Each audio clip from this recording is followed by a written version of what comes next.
All right. Welcome to Rough Cuts. We are back here with a new episode on March 15th, 2026.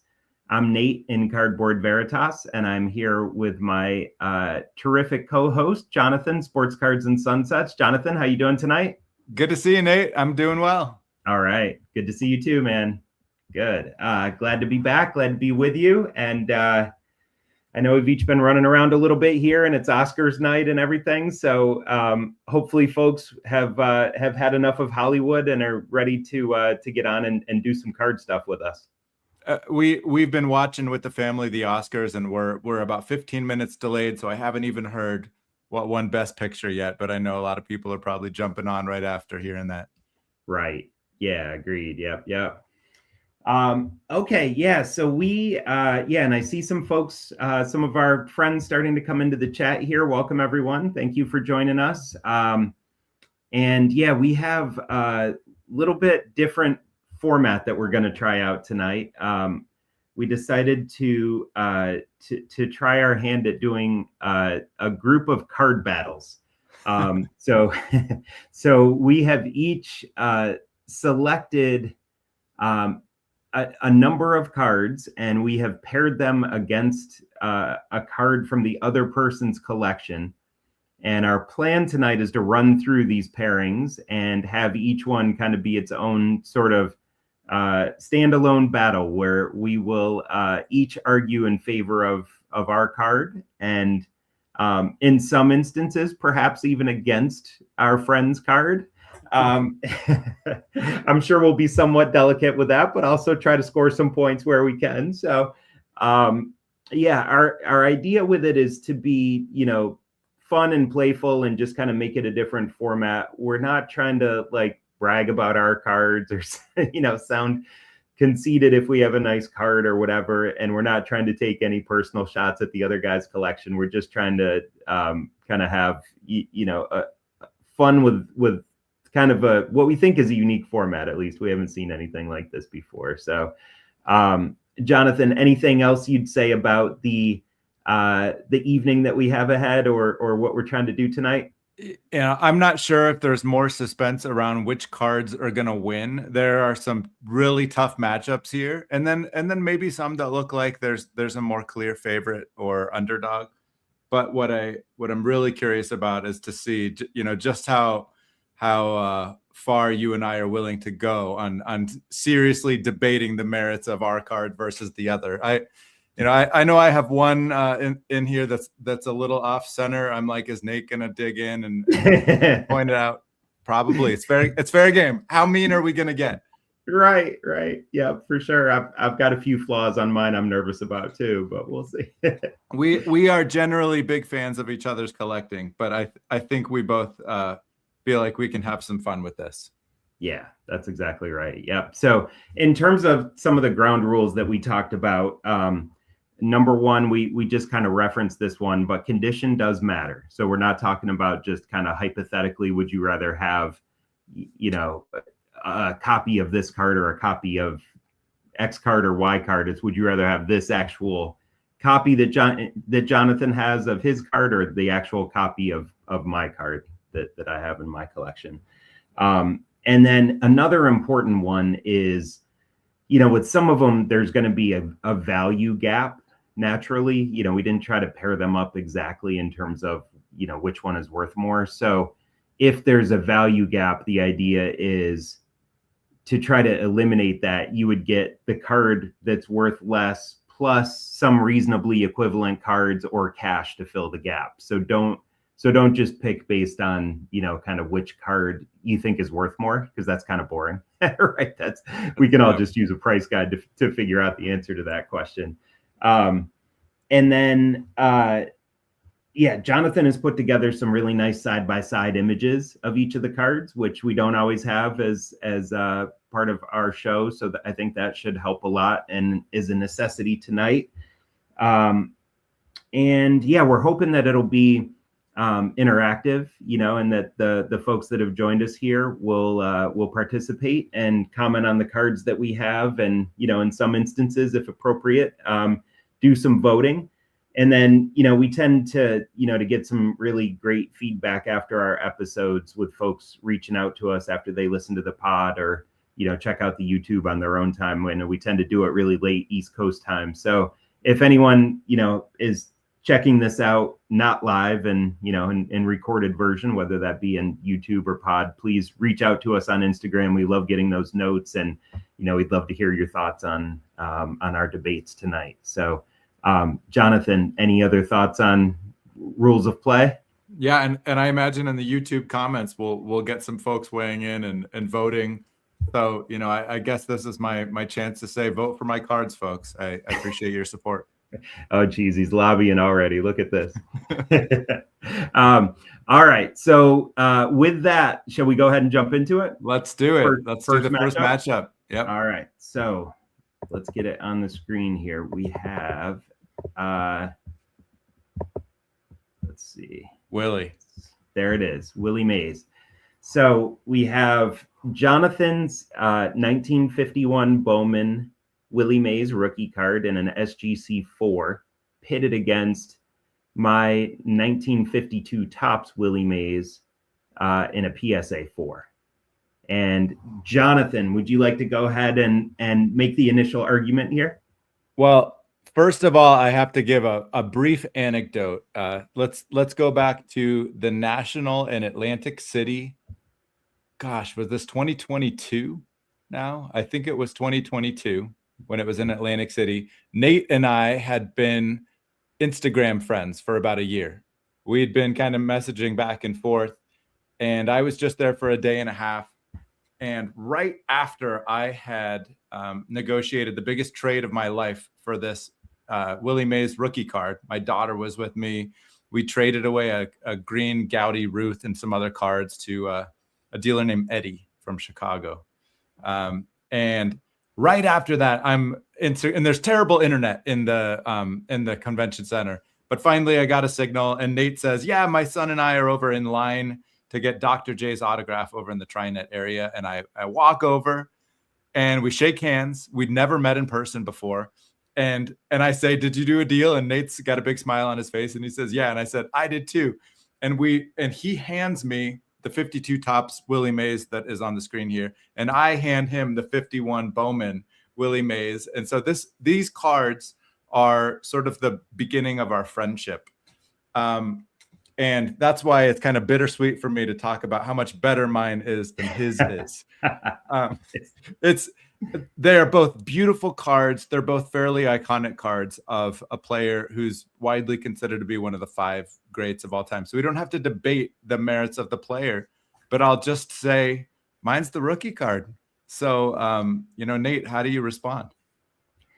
Well, Jonathan, that is a great retelling too of how we first saw these cards of each other. And I was afraid you'd use my reaction at that national to your card against me, because it did, I will admit, drop my jaw when I saw it. It's just a beautiful version. So already I'm arguing against myself just seeing yours back up on the screen. But yeah, it is the rookie card. I think we're kind of familiar with another player that appears in both of these sets who also has a rookie card in 51 Bowman and a fairly well-known card in 52 Topps by the name of Mr. Mantle. Mantle's 51 Bowman is indeed his rookie as well. And I believe his 52 Topps trades at probably 4, 5, 6x the value of his rookie card, with populations fairly similar. So, I think that there's a pretty strong movement among hobbyists to very heavily value this 52 Topps set for its groundbreaking additions to the hobby, with the stats on the back, the beautiful, full color, varying color cards, the mystique with the number of these cards being dumped into the Hudson River. So, well, the rookie does often carry the day. In this particular instance, I think you have to go with one of the greatest sets of all time, and go with the 52 Topps. I've never quite understood what it means when lawyers say that's the exception that proves the rule, but I'm just going to take a shot and say I think somehow something about the 52 tops mantle is the exception, and the rule is that the rookies are better. Now, you and I, we shared some pop report data before the episode, and interestingly, these two cards that are on the screen are the highest total pop between SGC and PSA of anything we'll be looking at later in the episode. The 52 tops maze is a total pop of about 4,400. The Bowman is about 3,400. I'm rounding up in both cases.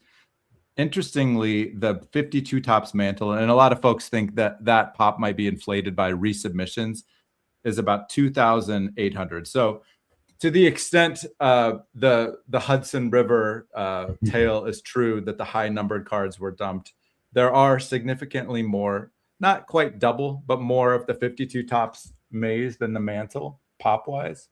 But I think when you talk about the mantle and his position in the hobby, and we'll do that a little bit more later, that he's so iconic that it almost just doesn't, it's such an exception to the rule where we talk about rookie cards.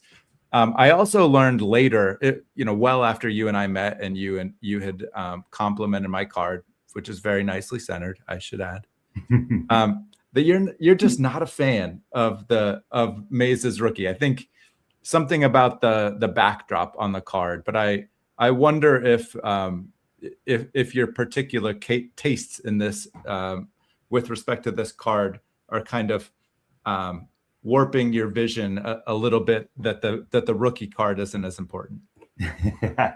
I think they may be, yeah. And I will admit that's a big part of why I prefer the 52, the aesthetic on this one. And it's referenced in the comments. YouTube account haver said he gives the edge to your card as he's a major fan of tarps and sheds, which I like that as a comment. So, right, for me, as a big fan of color in my collecting, having this vibrant, deep purple backgrounded, very strong portrait, beautifully designed 52 tops card is just so aesthetically pleasing to me. And then the problem I have on the 51 is that, there's just so much brown there with that tarp in the background, that you've got such a, to my eye at least, contrast in the quality of the color and the quality of the appearance as a result of that. If I was going to have a 51 Bowman, and I continue to admire yours on the screen, but if I was going to have one, it would be ideally your copy, but I just can't get over the aesthetic quality differences, at least to my eye, of the two cards. And I think, unlike the mantle, where you really have to pay super heavily to get the exceptional beauty and groundbreaking effects of the 52 tops, with the maze, the 52 is actually a little less expensive. So what I would do here with the extra money is I'd take my 52 tops and then add a nice 52 Bowman with that beautiful blue background with the extra money that I had, and kind of say, all right, I'll take the two 52s, a Bowman and a tops, as opposed to just the 151. That's an interesting play. By the way, I recall when you first bought this car, I thought PWCC slapped an eye appeal sticker on the back of your. Did you get it reholdered since then? No, I think that's the PSA scan. I do happen to have the card here though, and I can verify that it does have a sticker on it. There we go. Yeah. So Nate's card, it's not perfectly centered, but it's pretty darn well centered, and I agree. It warrants that eye appeal sticker as well. It's got really nice color. I'm also a fan of the 52 tops. I have a nice one as well. Not a 4, mine's a 3. When I look at the artwork between the two cards, I love the line work on the rookie. It's a little bit more of a harsh kind of action shot of Willie. He looks a little bit more in the 52 tops like a close up in an old Hollywood film, how they would put a soft filter on the actresses to make them look beautiful. You know, he's a little bit of a soft filter with that purple background. It's still a nice card, but I love the highlight on Willie's arm ready to swing the bat on the rookie. But they're both nice cards. And with mine, I don't get the extra money to buy something else, but I've got to stick with the rookie in this case. But yeah, it's a close battle. I agree, man. All right, well debated. Let's take a look at what some of our commenters have for us here. Let's see. We talked about YouTube account haver preferring the tarps and sheds. Mike Petty says nicest 51 maze I've seen in a while. Can't disagree with that. The 52 tops is his rookie. 51 is his fake rookie. Bowman never counted. Ooh, Petty. Wow, that's kind of like how sometimes people call the mantle, like this is his true rookie, you know, because people think the 52 is a rookie. I guess Mike Petty thinks the 52 is a rookie. You know, it's surprising that Petty would have such a strong take. Usually he's kind of a wallflower type and doesn't like to state his opinions very strong, but apparently he's coming out strong. Sure. I like it, Petty. Petty continues, the bowel movement 52 face is classic on the 52 tops. First Tops baseball card ever printed. YouTube account haver says Willie looks like he's going to crush a toilet. Like it. Mudville 9 like that comment. Mike Petty says he has an SGC 5.5. Bowman 51 that can't hold a candle to Jonathan's 4. Most copies can't. Josh, our buddy, Josh Hall of Fame Cards says the centering on the 51 is unbelievable in the color. Petty takes a shot at my PWCC sticker. All good. Josh, not a sticker fan. All right. So I think that's kind of, I'm feeling like the overall vibes are kind of moving toward your 51 Bowman, Jonathan. I might have to get you the split decision victory on that one. You said it. All right. What's next? All right. Next one up. We are moving on to a pair of Yogi Berra cards. Got it. And, boom. Oh, oops. My bad. All right. There we have them. So, should I start off this one? Why don't you describe them and I'll give some pop report information. Okay. That sounds good. Yeah. So, Jonathan's card here is the beautiful and very well-regarded 1950 Bowman Yogi Berra in a PSA 8, Jonathan. Boom! A PSA 8, a banger. And not only an 8, but a really, really nice 8. Well-centered. I mean, from what I can see on the screen, and I know I've seen images of this one before, it's not just an 8, but a very nice 8. So one of Yogi's most popular cards, in a very high grade and a very high eye appeal for the grade. So beautiful card. Mine is the 1947 Tip Top Bread Yogi, which is, I consider to be his pre-rookie card. I consider the 48 Bowman to be his rookie. So kind of an XRC. And this is one that I picked up at the National this past year, and it's in an SGC 2.5. So, Jonathan, what do you have on these two? So, first of all, Nate searched for this card. It was in his top 5 easily for 4 years. And I couldn't understand why the guy couldn't just snag one. I'm going to go into the pop data really quickly, and that illuminates a little bit of why it was a tough search. Moments later in this podcast, you'll hear me talk about the importance of scarcity. But with respect to this card, I want to preface this by telling you why scarcity doesn't matter at all. Okay. So the Tip Top Yogi, let's look at the pop. PSA pop, total pop 38. SGC total pop 21. So you got 59 graded examples of this. I had no idea it was that scarce.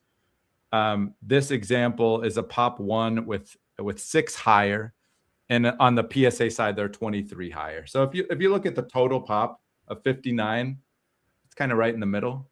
On the Bowman Yogi there are 1,716 total pop between PSA and SGC. There's about 1,100 PSA and the rest SGC.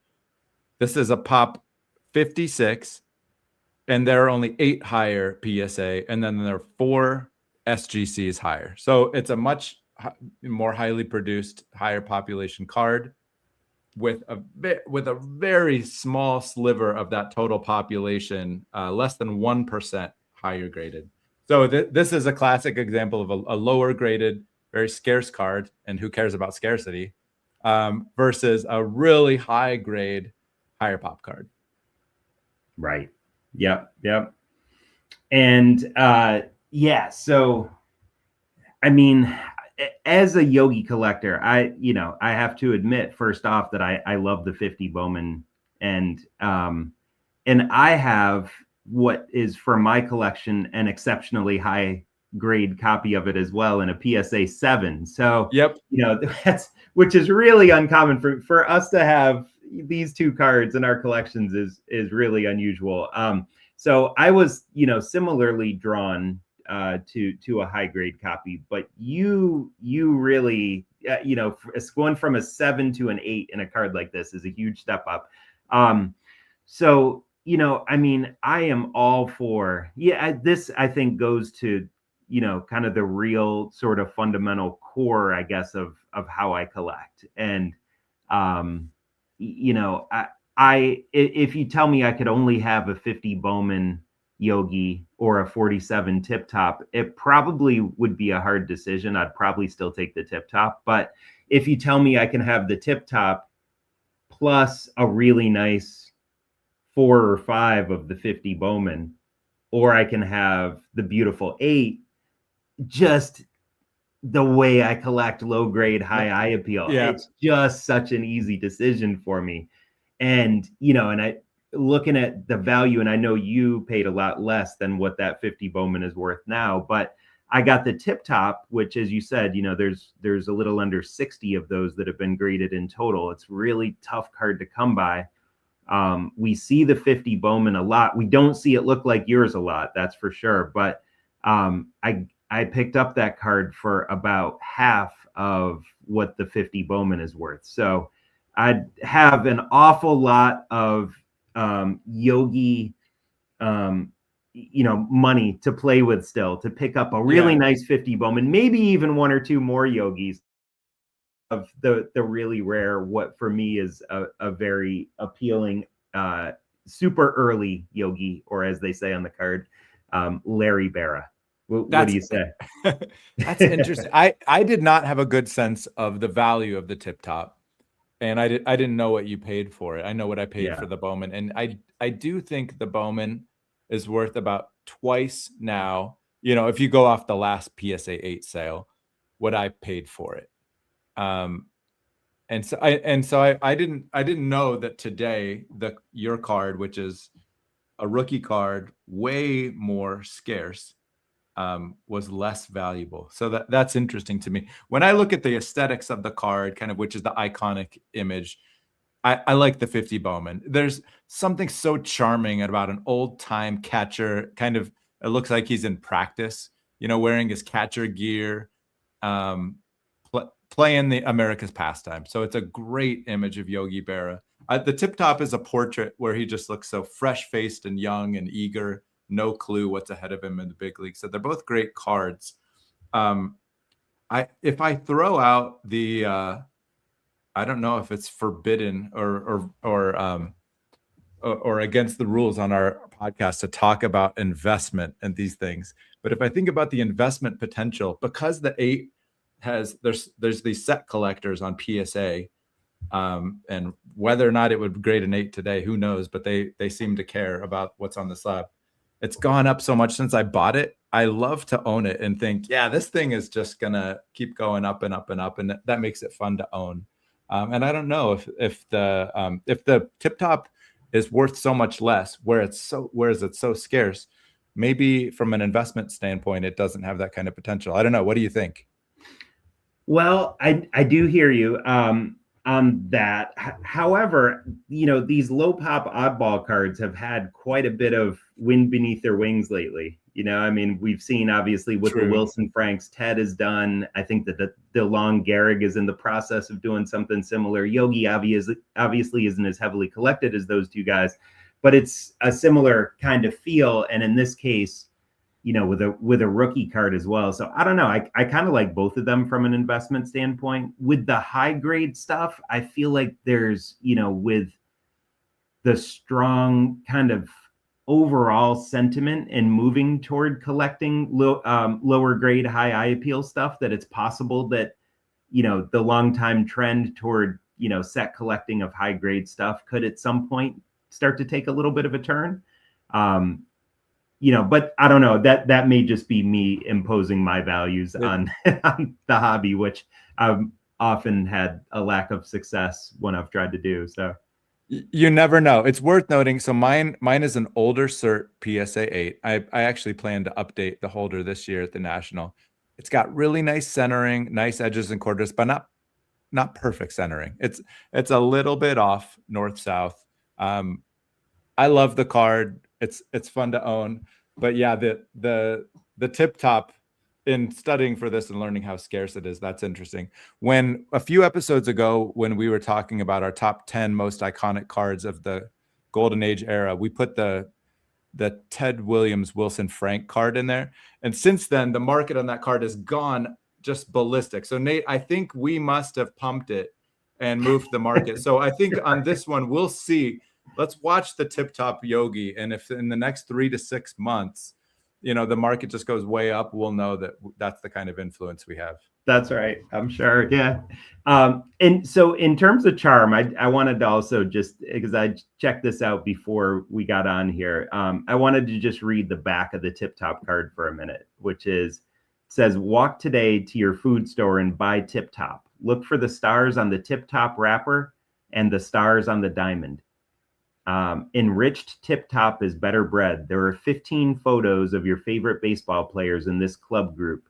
Should get duplicate photos, 2 or more of the same player. Trade cards until you have the complete set. Root for your home team and for tip top bread.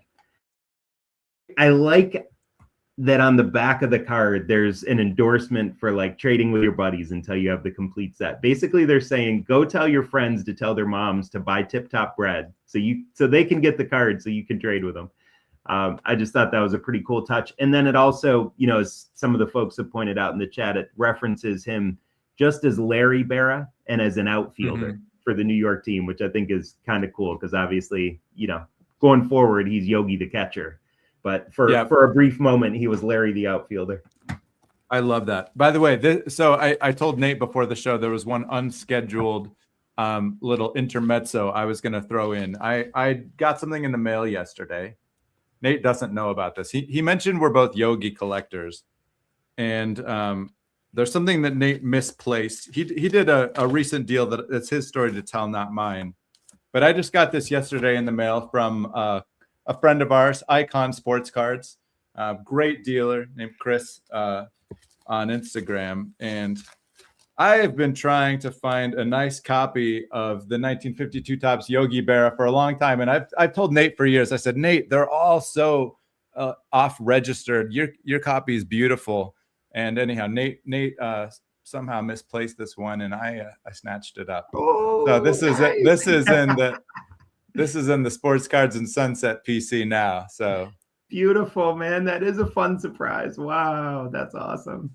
Yeah, I had to keep it in the family. I'm super excited about the deal you did, and I'm excited to keep this one in the family. Wow, that is really cool, man. Yeah, so right, Jonathan is referencing I did a pretty big partial trade deal with Icon Sports Cards recently, and that Yogi was in it. And we had talked a lot about that trade. And so, Jonathan, you reached out to Chris and talked about the card and got it done? Yep, that's right. It was the easiest deal ever. I knew exactly what the card was, and he's such a good guy. He didn't make it at all hard. That is beautiful, man. What a fun surprise. That's awesome. And perfect timing here in our discussion. Yeah. Love it. Love it. Love keeping it in the family. I had that one for a few years and really enjoyed it a lot. Hope you do as well. So let's see. On this last one, Mike Petty says he would kick either out of bed. Hopefully he meant wouldn't kick either, but YouTube account haver, who's this Larry guy? Mike Petty, the 50 Bowman is ridiculous. True. Damn, so is the tipsy top. Nice. A banger and a hanger and old 8 that holds up. True. Let's see. Josh, Hall of Fame card, says, wow, for me, the 50 Bowman is the Yogi card. For me, it has to be the best Yogi. They're both fantastic. Love them both. For me, it's the 50, but the tip top is so sweet and looks so great in an SGC holder. True. Petty calls it a draw. Josh supports a draw as well. Petty says, I agree with Nate. I have Yogi fever lately and have been upgrading everywhere. Nice. The Mudville 9 says that 50 Bowman is the nicest copy I've ever seen of one of the best cards out there. That's an all-timer. Nice. Let's see. Any others grab your eye there, Jonathan? Good summary. It feels. I thought the tip top, especially due to the scarcity, was easily going to win that one. So those comments that said it's a draw, I'll take it. I will take that draw. Yeah. Nice. All right, let's move on to a couple little less collected guys here.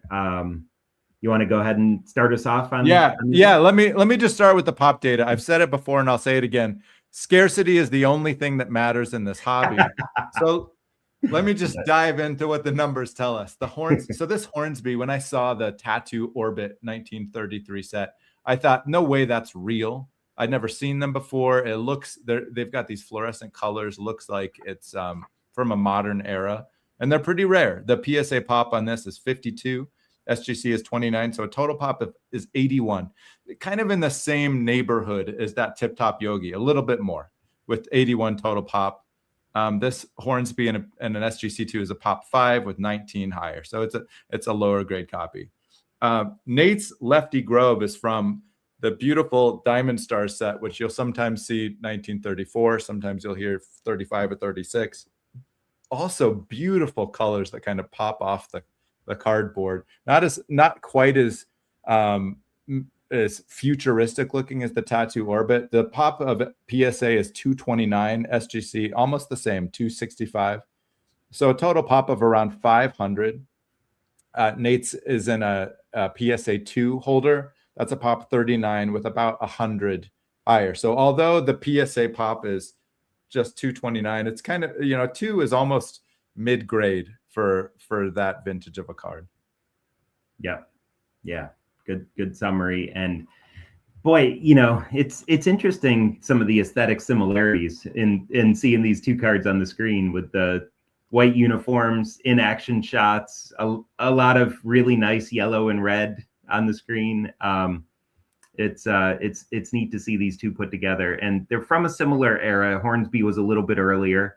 I think both probably pretty underrated by the collecting community overall, maybe because neither has that many great cards. They kind of, missed out on some of the great pre-World War I sets. And then, I guess, you have 33 Gowdy, but it was kind of, late career for them. So I don't know what it is, but both guys kind of under collected. Lefty also, it's a little harder when you're a pitcher sometimes, but their WAR numbers are quite similar. I took a look there, and Hornsby was 127 career WAR, and Lefty Grove was a 113. So those are high numbers. Wow. Yeah, both incredible careers. Grove won 300 games. I believe he is the first left-handed pitcher to win 300. 9 ERA titles, 7 strikeout titles. So just absolutely dominant pitcher, basically kind of during the Babe Ruth era of baseball, you might say. And, Hornsby obviously great as well. Hornsby, maybe one of the reasons he's a little under collected is I think he's kind of had a real reputation for being a tough guy to deal with. A lot of folks from his day, I think, really disliked him both as a player and as a manager, despite how incredibly good he was. So I think, that kind of stuff tends to stick with a guy a little bit, like maybe a Bonds or an A-Rod, or I kind of think of those personalities with him when I hear the stories. So I'm thinking that might have been part of it. But I love your card. I love how you got it at the National last year, where my son spotted it, and we knew you were looking for one, and he called you up. And so I have, with so many of these cards, we have some kind of intertwining personal stories and attachments as well. So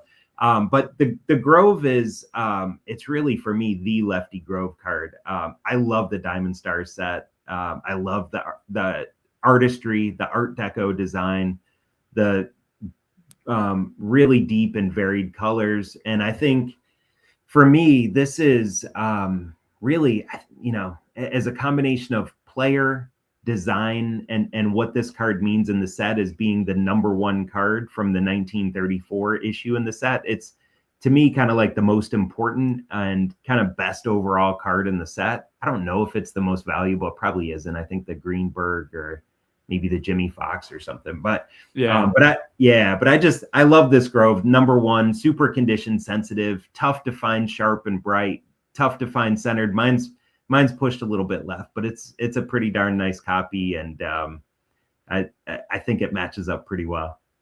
Yeah, I visually, there's nothing I can say about your copy of this. It is it's a superior eye appeal PSA 2. It doesn't look low grade. The colors look so beautiful, and I love that set too. I think it's one of the better Lefty Grove cards. I like the DeLong a lot as well. I don't know if you know the DeLong set that's known for that Lou Gehrig card that's gone also ballistic in value. Has a really nice horizontal Lefty Grove, but I think this is one of his best cards. When I thought about what I could say, in defending my Hornsby, other than obviously scarcity is the only thing that matters, I thought, well, Lefty's a pitcher, meh pitchers. And, although I think still today some regard him as the greatest left-handed pitcher of all time. Obviously, there's a few other legendary pitchers that came along in the golden era that would challenge that, and a few modern ones as well. Too many damn lefties, Lefty Grove, Lefty Gomez, Lefty O'Doul, Lefty. There's like, it's hard to track all these guys, So I think that the most blistering arguments I could come up with is, you got a pitcher versus a long ball guy, and chicks dig the long ball. Hornsby is a 2 Triple Crown winner, 2-time.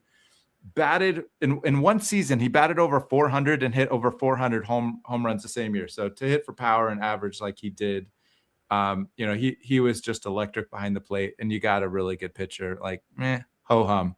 I'll take the Hornsby. I like it. All right. My parting argument is this: you got 2 great players, same era, 2 great sets, 2 beautiful cards, both in the same grade. They're 2s. Tough call, but the Tattoo Orbit measures it 2 3/8 by 2 7/8. Or actually, no, the Diamond Stars does. The Tattoo Orbit is 2 by 2 1/4. So you're getting, with the Tattoo Orbit, a lot less baseball cards. 4.5 square, and you're getting 50% more beautiful baseball card with the Grove. As a tiebreaker, like, why not take more cards? Wow. Same money, same player, same grade. Take the bigger, more beautiful card that you can set up. So you don't have to have it like right in front of your face. You can set it up across the room if you want and still enjoy it. Wow, ladies and gentlemen of the jury, the defense rests. That was. I'm impressed. I'm impressed. I wish you had a T206 card coming up. Because I would like to cross-examine on that one. Yeah. We figured we'd be arguing both sides of some things here, right? Yeah. All right, let's get ready to rumble here with the next one. We have the 1960 Hemit's Journal Cassius Clay, also known as Muhammad Ali, versus the 1958 Aquarella Pele. The Ali is in a PSA 2 and the Pele is in a PSA 3. And I think just starting off visually, they make for a really fun and interesting matchup. So what do you say on these two, Jonathan? It's true. But before we go there, we did get one comment in the chat, and it pains me to say this. This fellow, the Mudville 9 on Instagram, nice guy, I thought, but he's going with the Lefty Grove over the Tattoo Orbit Hornsby. So and anyhow, the chat is voting for you on that one, Nate. I thought I had to mention. So this is a really, I think this is the closest and most interesting matchup of the 6 that we're going to have here tonight. You've got 2 cards from just about the same period of time, 1958, 1960. Icons of their sport. If you went back, but pre what we would call modern times, undoubtedly the global icon in football or soccer was Pele, 2-time World Cup winner, and the undisputed icon of heavyweight boxing was Muhammad Ali, formerly Cassius Clay. And both of these cards were distributed in some sort of a periodical, a journal, magazine. And in the case of the Cassius Clay, cut out by scissors, and then in the case of the Pele, there was a perforated edge around it. I think there were, I'm not sure how many Brazilian football stars on the page. There were maybe 9, and they would kind of punch them out along a perforated edge. And these two found their way years later into a PSA holder. Neither was a trading card per se back in their day. Both kind of really caught on here in the last 5 years or so, but it's just an interesting matchup of 2 huge icons of global sport. Well said, Jonathan. And I think I'm sensing that you're in the same spot that I am in this one, which is I'm having trouble arguing for one and against the other. Like I don't, maybe you're not in that spot and you're just going to crush me on this one, but I love my card, but I also admire your card so much. And I've wanted one for like a few years and haven't been able to get one. And now they've gone up in value a lot. So kind of been chasing it up. But I just love seeing those 2 images by each other. I think they're both incredible art. I will say I do favor the art. If I have to make an argument for mine, I do favor the portrait in the image on the Ali just a little bit more. I'm a lot more familiar with Ali and images of him and kind of what he looks like as compared to Pele, because I'm just not a big soccer historian or collector. But I do feel like they did a really nice job of capturing young Cassius in his Olympic moment on this rookie card. And really like the portrait, the way the sweat's kind of glistening off his neck. He's got that kind of cocky Louisville lip look on his face. Got him in the like classic boxing tank top. Love the way the background sets it off. So while I love both aesthetically, and maybe it's just because I have so much appreciation for Ali, even just a bit more than Pele. I feel like aesthetically, I do like the Ali just a tad better. What do you think about that? First of all, I remember watching your Instagram live or a reel that you posted years ago when you had your mail day on this card. And just like you said, you've wanted the Pele. I've wanted the Ali. I don't have any of his cards, and someday I hope to add one of these. So we both have a lot of admiration for the other card. Yeah. It's a nice likeness of young Cassius Clay. And I'm wondering, even as I look at these images, I believe the Pele is an old grainy photograph that's been colorized. And I can't tell with the Ali card if it looks more like it was artwork, but it's a beautiful portrait. And it's got this olive green background. Nate's example is so impeccably hand cut. These are an interesting one. When it's a hand cut card, if the initial person left wide borders and didn't do a great job of it, you can ethically kind of cut it really nicely and carefully and resubmit it to PSA. Maybe somebody had done that, but why is it a 2, Nate? Is there a little crease or a wrinkle in it? Because it just looks so clean. Yeah, there is. There's a bit of, you can see it just to the left, kind of between the left edge and his ear. There's just kind of a slight, you see that bit of white? Yep, I do. Yeah, that's just, it's kind of a wrinkle on the surface. You can't see it on the back, but I think that's it, because it's otherwise just incredibly sharp. These things coming in magazines and being hand cut, and most of them probably being preserved in the magazine since it came out, they tend to be in really good shape, other than some wrinkling and creases sometimes. Obviously you have some that aren't, but yeah, I think that's it on that one.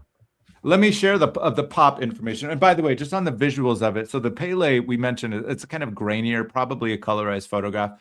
It's a lot more colorful though, and I love a bright colored image, and it's just got the bright yellow and green of the old Brazil football jersey with a blue background. So the color pops nicely. This is what's interesting about the pops. PSA pop of the total pop of the Ali 463, of the Pele 486. Remarkably similar. And then total pop of the Ali, there's more PSAs of the Pele. So total pop of the Ali 490, total pop of the Pele 584. So about 94. There's 94 more of the Pele, but almost exactly the same kind of rarity or scarcity of these cards. Both of them were higher in value, maybe 4 or 5 years ago when they were kind of, quote unquote, discovered by the hobby and COVID. And I think a lot more of those old magazines were discovered, submitted. So the pops have gone up a lot over the last 2 or 3 years. When I looked at more recently at values, the values are starting to come up now. So there was kind of a flood of supply, and now I think the demand is there and the values are starting to go up. And I think pretty similar in value as well. When I thought about if there was any argument I could make for my card over yours, I've sort of wondered, because the Pele has these perforated edges, it was clear from the way it was distributed that they were meant to be popped out and collected.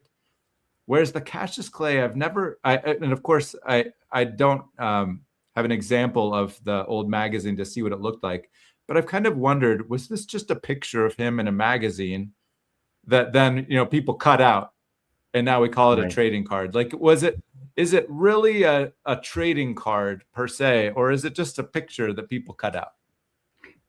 Fair. I think that's a fair question. Right. It was part of a sheet of several Olympians. But and I don't recall how many. I want to say maybe like 12 or 16 per sheet.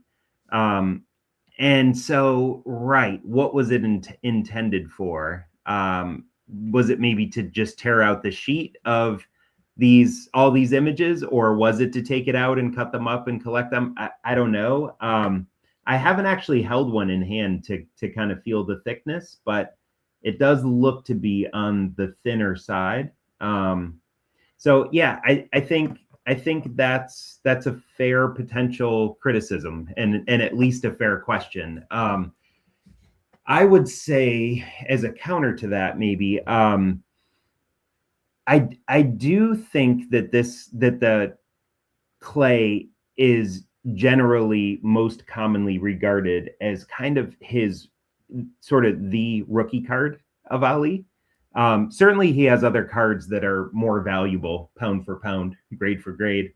But I do think, most people, although it's clouded a bit, I think, by the question you asked, which is it really a trading card? I think if you do consider it to be that, and I think most people do, then it is considered his rookie card. Whereas with the Pele, I do think this is one of his rookie cards, but there's also is it Titulares is one from 1958 as well, and then the Alifa Bolage, right, is kind of that's kind of, and maybe kind of regarded as the rookie card of Pele, right? Like that's the really valuable one, the really rare one. I'm not sure what else may be considered to make it better than the Aquarella, but maybe it's just pop. I don't know if it has some other distinguishing feature, but the one thing, for me, this is kind of like the earliest, best Ali card, and I'm not sure if that's true of this Pele card. Yeah, and I do concede that I'm not even going to try to say it, but the last one you mentioned, I think it might be out of Sweden. But that's the one that in a high grade, I think was a 7-figure sale. I think a PSA 9 sold for over $1 million. And that's kind of the really iconic Pele card. So the other thing, and the matchups where we have different players in different sports kind of makes them interesting because you can argue importance of the player. I think when you get into boxing, like all of the icons of boxing, there are a bunch of them, going way back to the early 20th century.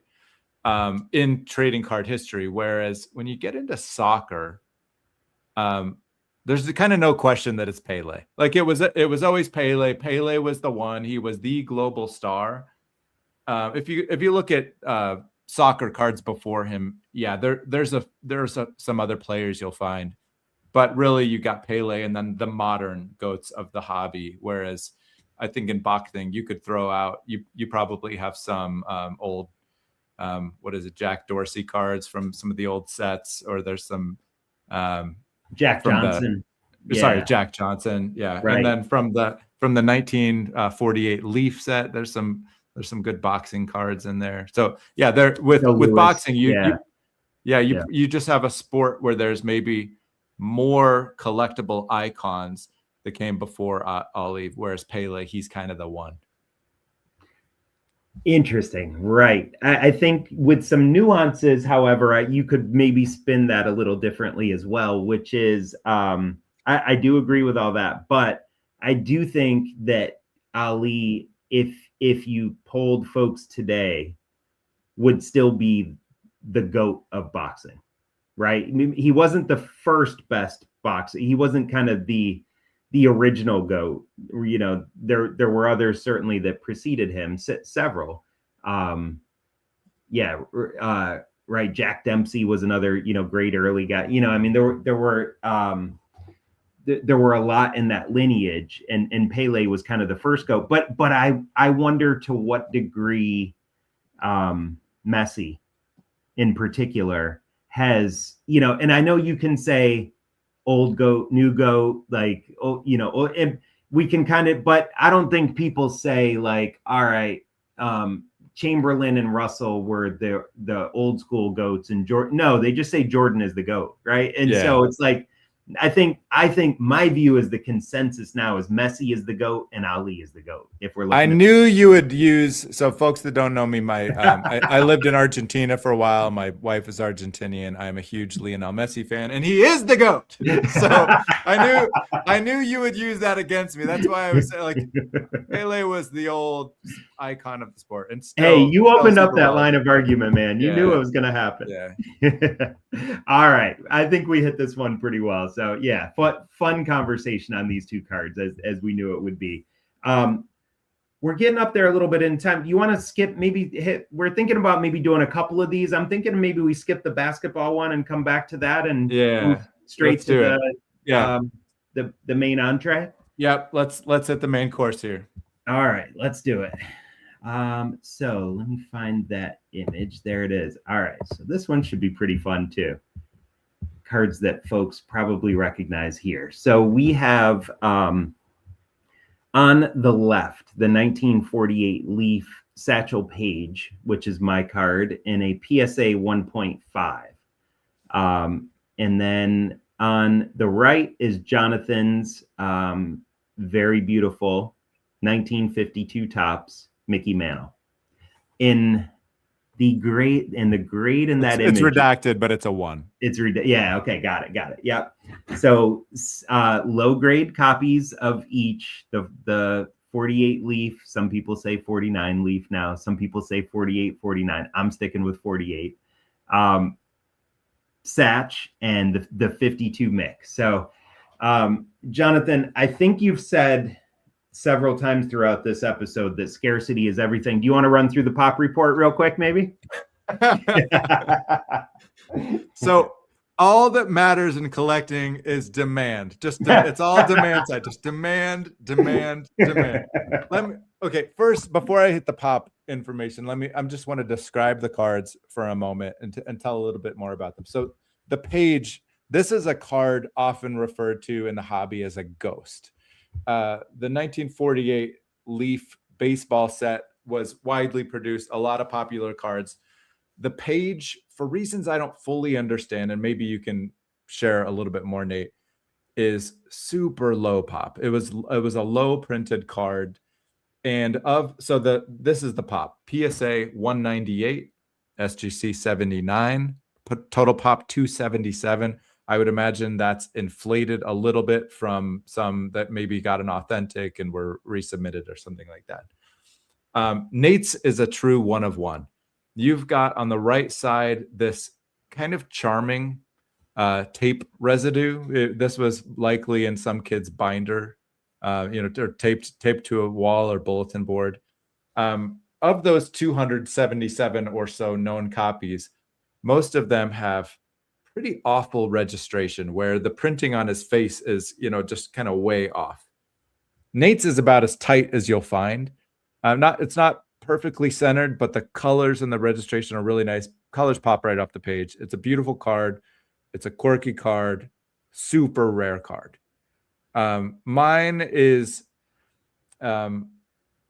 almost dead centered. It's not perfectly dead centered. When the Eye Appeal founder Matty C kind of did a full review of PSA ones, I think he regarded my card as almost, not quite dead centered. It's got really nice blue around Mick Mantle's face. You kind of look at it and you think, why is it a PSA 1? If you squint and look really closely, there's a crease that runs vertically right down his neck. And there's a little bit of creasing kind of around his hands. So some people argue it should be a 1.5, but my best guess when I bought it was that it was one of the 5 best PSA ones of the card. But when you look at the pop, PSA total pop, 2090, SGC total pop 707. So total pop is about 2,800, probably inflated a little bit, but call it 2,700 known examples of the most iconic baseball card probably ever produced. So it's a really interesting matchup. 2 beautiful cards, one kind of a ghost that doesn't have that sort of iconic status. But I was the night Nate was bidding on this to win it. Some other buddies and I were egging him on, like, come on, you gotta go. That's the one. I'm so glad you own the card. And nice. I'm, so glad I bought mine when I did as well. Yeah. Great descriptions. Let me ask you the flaws that make our cards the grades that they are. Mine on the screen is quite apparent, the tape residue on the right. And that really, there's no creasing or any other substantial flaws on the card. It really is the tape residue, but it's very apparent in the image, it does make it, a bit of a quirky example because it otherwise kind of, I think it looks kind of near mint other than that, kind of 7-ish, pretty well centered, nicely registered, but a very prominent tape mark on the right side. Yours on the screen, like it's, I can't even say, certainly without you mentioning it, I couldn't see any creasing, and I don't think near the neck. Maybe just, but like, how does it look in hand? Your card just looks phenomenal on the screen. It's you should ask Matthew sometime. He visited and he's seen it in hand. And there is a post on my Instagram page that shows it in a row next to my Jackie, and a few others from my Maze and a few others from the set. To kind of see it side by side. It's beautiful in hand. But the colors on this, I made the colors pop a little bit for this image because I wanted it to come through on YouTube. But yeah, it looks beautiful in hand. When I bought it, I kind of thought, this is an example that won't disqualify any potential buyers out there. If buyers are looking at the card and thinking like, okay, what are the compromises? It's only a 1, but what am I giving up? What future buyers will just be on the sidelines because of that attribute? I thought this is an example where everyone's in play because of how it looks. And that's right. At the time I had to bid really, really strong to buy it. I don't know if I ever mentioned this, but I actually fat fingered it. It was a Huggins and Scott auction. I was in a hotel room for a work trip, and I fat fingered by 1,000 my high bid. And that kind of mistake is how I won it. Wow. Back in the day. Yeah. Wow, man. That was a great mistake to make. You've done very well. And this is another one where it's virtually impossible for me to say anything other than wonderful things about your card. So it's like, it's just, can we talk up our own card a little more? one thing that I saw in looking tonight, and I don't know, maybe I contextualize it a little bit more first, but and you did a good job of that and talk about like kind of where these sit, and they're two of the more iconic, kind of more sought after post-war cards. But the mantle is just, it's in its own category. Maybe the only card in the hobby that you can maybe compare to the mantle is the 86 Fleer Jordan, I feel like, where it doesn't make any sense in the context of anything else other than under any logic or metrics or whatever. Don't look at the population, don't look at it compared to X card or Y card and say, well, if that costs this much, then this should cost that, because the normal hobby rules don't apply to those two cards. Totally. And maybe you put the Wagner in there too, but it just like never changes hands, and that's maybe even its own other entity. Yeah, and the Wagner is so scarce that it kind of makes sense, whereas this is not scarce, and the Jordan is not scarce. Right. But the demand is just so ridiculous, and they're the two cards that I feel like just kind of fully transcend the hobby, and like people that don't collect cards want to have one because it's a cool asset to own or whatever, even if you're not a card collector. And if you are a card collector, if you're a vintage card collector, many people feel that their collection isn't complete or hasn't achieved the highest status unless they've gotten a mantle. And if you're a basketball card collector, many feel that way about the Jordan. Whereas the Page is certainly not at anywhere near that level of demand, but there are a lot of people, and I think a growing number of people, that really enjoy collecting the Negro League stars, in particular Page and obviously Jackie Robinson. And so then with this Leaf set being really the baseball set that kind of integrated card collecting, I think that gives it even an additional kind of special push. And Jackie obviously is the card, its pop is, I think, pretty close to the 52 Topps mantle. So, roughly 10x what the Page's pop is, because it was not a short print in the set. And that's the card that, gets a lot of attention and, changes hands a lot and all that. But, for me, the Page, and, part of the reason I think it's the most I've ever spent on a card, I'm pretty sure still. And so, whenever someone does that, obviously you really want it, and it's a big leap for you in your collection. And it's the reason I did is because he's such a special player, someone I enjoy collecting so much. And because the opportunity to have one of these, felt so rare, and it felt like such a great fit in my collection.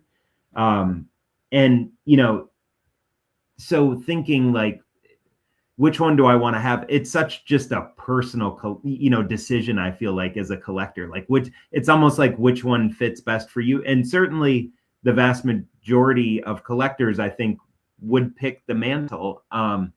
But if you look at, again, how will cards do? I don't know. Will the mantle continue to always defy logic and metrics? Probably. But will the Page at some point, kind of catch some additional fire because it's just so rare and, has so many of these other elements behind it? And, you think like Page certainly doesn't get talked about as much as Mick, and Mick is kind of the guy in the hobby. But, looking at just one metric, Joe Posnanski did, the Baseball 100 book, very heavily researched, kind of like the Bible of baseball player rankings. And the Mick was ranked 11th in that, and Satch was one notch higher at number 10 all time. So in terms of like, where the players fall in the baseball history hierarchy, they're kind of right on top of each other. Each have very, very different stories and very, very different histories, as do the cards in the set. But, we talked about the 52 Topps set before, and I was arguing in favor of it, when we were talking about the Maze cards. And I won't argue against it, but for me, the Leaf set, in part because it integrated baseball and collecting, and it's just so unique in terms of how the set is, with the short prints, with the skip numbering, with all the different registration issues and color differences and all that. For me, it's, one of the top 3 or 4 sets in the hobby as well. So kind of stands right on equal footing with the 52. So those are, I don't know, some of my thought process that kind of went into acquiring the page and how I think about them comparatively. There was a modern collector on in the community. I think he was a Jordan collector, and he was publicly sort of complaining about one of the mantle sales that went really high. And he said, essentially, what's the deal with this? This guy was only ranked as the 7th best MLB player of all time. And I kind of said loudly among my friends, like, as an owner of this card, I said, 7th best player? No way he was that high. Right. And there's something we've talked a lot about. Collecting isn't a one-to-one, like, who was the best player, their cards are the best. It's about stories. It's about mythology. Both of these guys, mythology overshines their attributes as a player of baseball, I think 10-1. Like, these guys have huge mythology. They're part of American kind of stories that people grew up with. I never watched Mantle play, but a Mickey Mantle baseball card was everything. And Satchel Paige was a name I knew as a kid as well. One thing I love about your example with this, it's kind of almost perfect, but has this really charming, you can call it a flaw in this tape stain, is it somehow fits for the player. And he was so offbeat. And we don't have enough time to go into stories about Satchel Paige. Folks should check out the Black Diamonds podcast and pick an episode where they go into depth about some of his antics when they were storming barns across the country and playing all over the place. But I love both of the stories. I love the way your card kind of it has a character to it that I love. And the mantle, it kind of represented the baseball card that was unattainable that everybody wanted to have. In fact, I've wanted to do an episode at some point in time around intrinsic value of these cards, where how much would you pay for a card that you could never get your money back out? Like, it was truly just paying for the example. Now, this example, in some ways I've done that. I've already told my kid that it's hers someday. So I don't, however much it goes up in value, that's her business. I do think the page has huge potential to appreciate in value, because I don't see his stories lessening in importance. And now that the Negro League records are kind of incorporated into Major League Baseball, and those worlds are coming more and more together, I think his importance will only rise. So yeah, I think investment wise, you've got a good card there. But to me, this came down to, what did I talk a lot about my hopes and dreams and desires as a kid, which I think drive my collecting a lot. And what did I just dream? This card, this colorful, bright blue, that's kind of my favorite color, even in the background. Well-centered example that I always wanted. I wouldn't have minded a crease. I wouldn't have minded the rounded corners, but it's kind of the card I always wanted. So these are, I think, our two best cards competing head to head. And I'm so glad you have the one that is right for you. And I feel like I got the one that was right for me. Yeah. Well said, man. Yeah. Right. And that's, I think part of it is you kind of chose the mythology of the card, kind of the ultimate card. And I kind of chose the mythology of maybe, in a lot of ways, kind of my favorite player to collect, and so it was like going after this particular card was a big leap, but it was more probably about the mythology of Paige and who he was and what he represents to me, even than like the card. The card is kind of the ultimate representation for a collector of that player. But it really was like that, wisdom that he had, that old South early 1900s wisdom, the tenacity, the character, the resilience, the ability to keep going for decades and decades, the allure, the cockiness and confidence on, telling his team to all sit down because he's going to strike Josh Gibson, just all these unbelievable stories from a guy that overcame so much to get to where he was and just meant so much to the culture and the society. Like, that's what really draws me to collecting Satch. And for me as a kid, like, I was aware of the Mantle card, but it felt like so many layers of abstraction beyond anything that I could even like put my mind around, that I wouldn't say I dreamed of owning it, because it was just too far. Like, it almost was like it kind of didn't really exist. It was, so far out. But I guess so. That's kind of how I would. It's almost like you went for the ultimate card, and I kind of went for the ultimate card of the player that resonates the most with me. I wasn't going to mention it, but Nate has been tempted when we do our Rock the Boat segments to do an overrated on 52 Topps Mantle. It's not we know a lot of dirt on each other's kind of deep hobby likes and dislikes, and I know it's not a card. It was never the card for you, and and Satch, we should come back more to Satch and talk about some of those old stories. I love the one about him striking out young Willie Mays, right? That's in a awesome. baseball Yeah. game. Do you know why? By the way, do you know why this one is so short printed compared to the rest of the set? Is there anything other than to kind of where it fell on the page, or? No, it's I think all the short prints. So I believe it's 98 total cards in the set, and I can't remember how many are short printed. I guess 15 to 20 or so. But the populations on all of them are kind of similar. So the Dobie and the Bob Feller, and I think they're probably even a little lower, because I think more of the pages were saved and preserved and graded.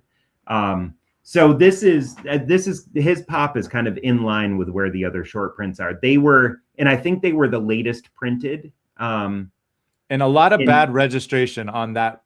Yes. However that print run was, because the Dobie suffers from that as well. That's right. Yeah. And on one other thing you just said, I'm glad I didn't do that Rock the Boat on the 52 Maze or 52 Mantle, because I actually, my view has evolved on that. I don't think it's overrated anymore. I used to for a while, but I'm glad I didn't go on the record with that, because and it's because the way I've conceptualized it now. Like, I used to try to think about it in conventional metrics. Now I've realized that doesn't matter. It just like with the Jordan, like it just, and I think it might ultimately matter with the Jordan someday. I don't think it probably ever will with the Mantle.